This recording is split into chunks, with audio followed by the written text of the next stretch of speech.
से बोलिए सच्चे दरबार की जय जय हो माँ शेरा वाली की कविता।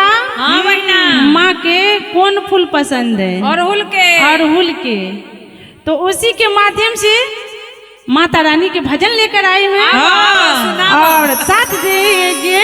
हाँ, तो क्या कहते हैं? हाँ, देख हमें अड़हुल बड़ी लाल गे मलनिया, देख में अड़हुल बड़ी लाल, देख में अड़हुल बड़ी लाल गे मलनिया, देख में अड़हुल बड़ी लाल, देख में अड़हुल बड़ी लाल गे मलनिया, देख में अड़हुल बड़ी लाल, देख में अड़हुल बड़ी लाल गे मलनिया, देख में अड़हुल बड़ी लाल। काठी में लोढ़ब एली चमेली, बेली चमेली, बेली चमेली, काठी में लोढ़ब एली चमेली, काठी में लोढ़ब एली चमेली,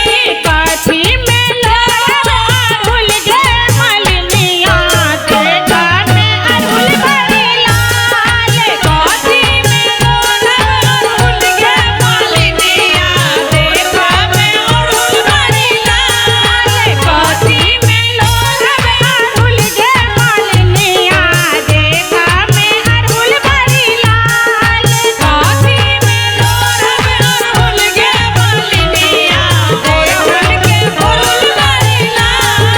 डाली में लोढ़ब एली चमेली, डाली में लोढ़ब एली चमेली, डाली में लोढ़ब एली चमेली, डाली में लोढ़ब एली चमेली, आंचल में लोढ़ब अड़हुल गे मलनिया, देख में अड़हुल बड़ी लाल, आंचल में लोढ़ब अड़हुल गे मलनिया, अड़हुल के फूल बड़ी लाल। आंचल में लोढ़ब अड़हुल गे मलनिया, देख में अड़हुल बड़ी लाल, आंचल में लोढ़ब अड़हुल गे मलनिया, अड़हुल के फूल बड़ी लाल।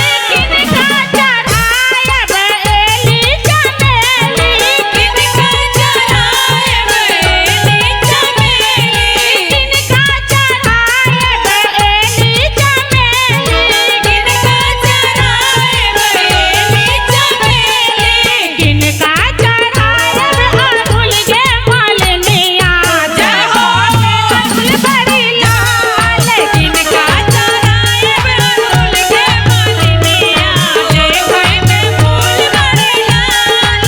किनका चढ़ायब अड़हुल गे मलनिया, देख में अड़हुल बड़ी लाल, किनका चढ़ायब अड़हुल गे मलनिया, देख में फूल बड़ी लाल।